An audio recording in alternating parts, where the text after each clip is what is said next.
सदगुरु सुखराम जी महाराज ने धीमी हो। सदगुरु युक्ति राम जी महाराज ने धीमी हो। सदगुरु सुखराम जी महाराज ने धीमी हो। परम दयाल सदगुरु स्वामी श्री कुशाल दास जी महाराज ने धीमी हो। संत श्री ज्ञानेश्वरी बाई जी महाराज ने धीमी हो। गुरुदेव आपके धिन धिन हो, महाराज आपके धिन धिन हो। महाराज आपके धिन धिन हो। पूरा गुरु मिलिया साची सूझ पाई, रटो राम नाम आछी बिरियाई। पाई नर देई भरत खंड आयो, बंछे इंद्र ब्रह्मा ऐसो तन पायो। बोलो राम।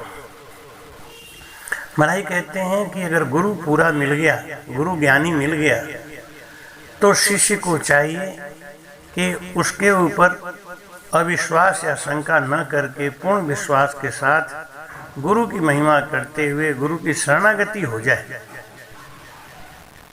वो जो शिष्य सन्मुख है उसका उद्धार हो जाता है। दो तरीके के शिष्य होते हैं, एक सन्मुख और एक बेमुख। आज सदगुरु सुखराम जी महाराज जी के अनुभव वाणी का सन्मुख और बेमुख का अंग हम आपको बताने जा रहे हैं। महाराज जी ने निर्णय किया है कि शिष्य पक्का कौन है और कच्चा कौन है, शिष्य मनमुखी कौन है और शिष्य गुरुमुखी कौन है, सन्मुख कौन है और बेमुख कौन है। हमारी कहते हैं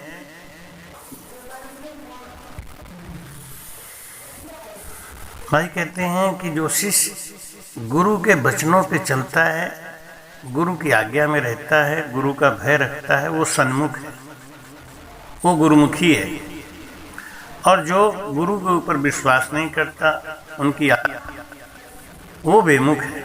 तो भाई समझाते हैं कि गुरुदेव को घर महिमा करे अपार, से सन्मुख सुख राम कहें ऐसे करो विचार। बोलो राम। भाई कहते हैं कि गुरुदेव से आज्ञा लेकर, उनसे ज्ञान सीख कर और उस ज्ञान से लग जाना, यही है महिमा करना, भजन करना। महिमा करी अपार। क्यों? जब शिष्य गुरु का भजन लेके, गुरु का ज्ञान लेके भजन करता है तो उसका गुण बदल जाता है, और जब गुण बदल जाता है तो शिष्य की महिमा होती है और शिष्य से गुरु की महिमा होती है। हर शिष्य अपने गुरु की महिमा करता है, लेकिन वो बड़भागी शिष्य है जो अपने गुरु की महिमा दूसरों से करा दे।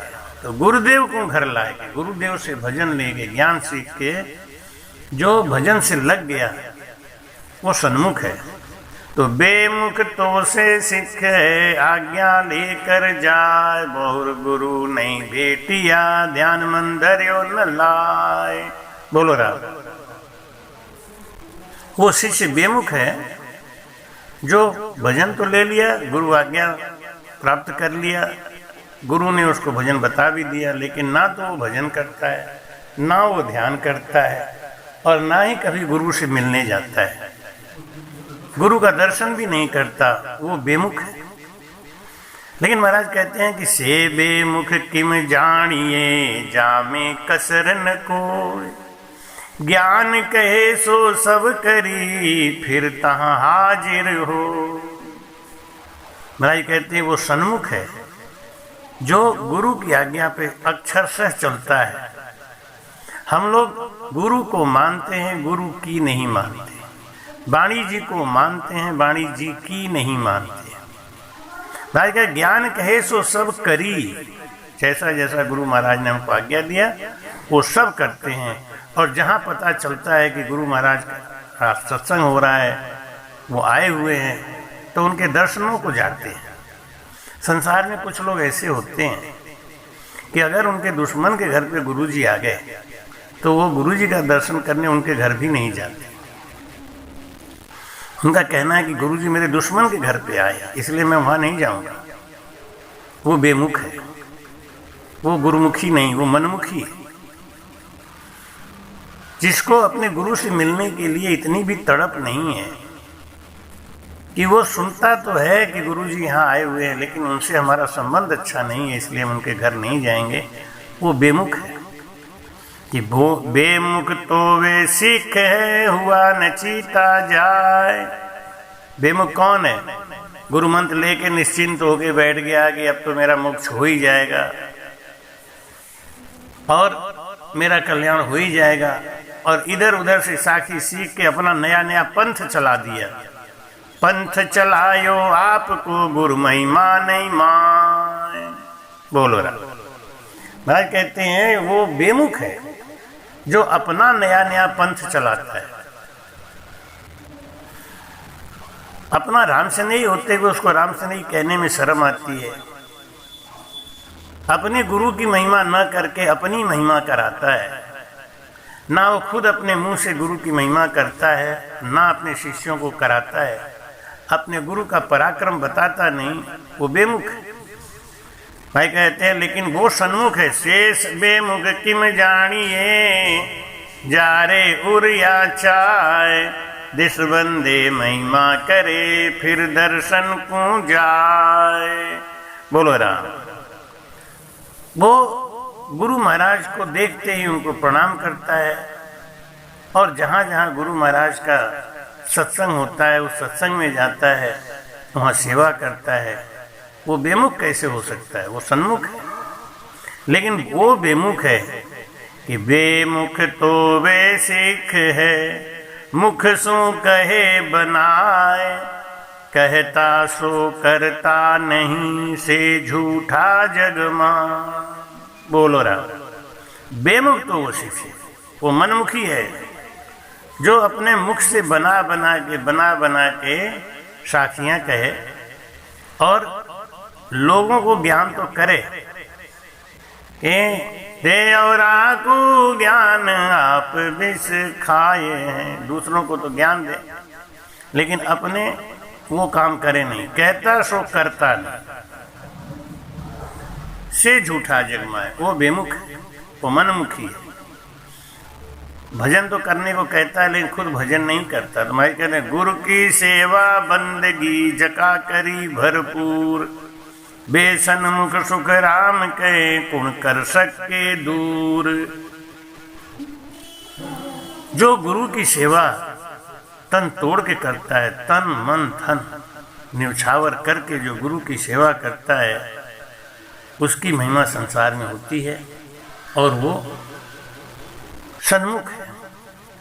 तका बढ़ाया हाड़ रे, सन्मुख दिया शीस। जारा पटा न उतरे, जे गुरु करे हैं रीस।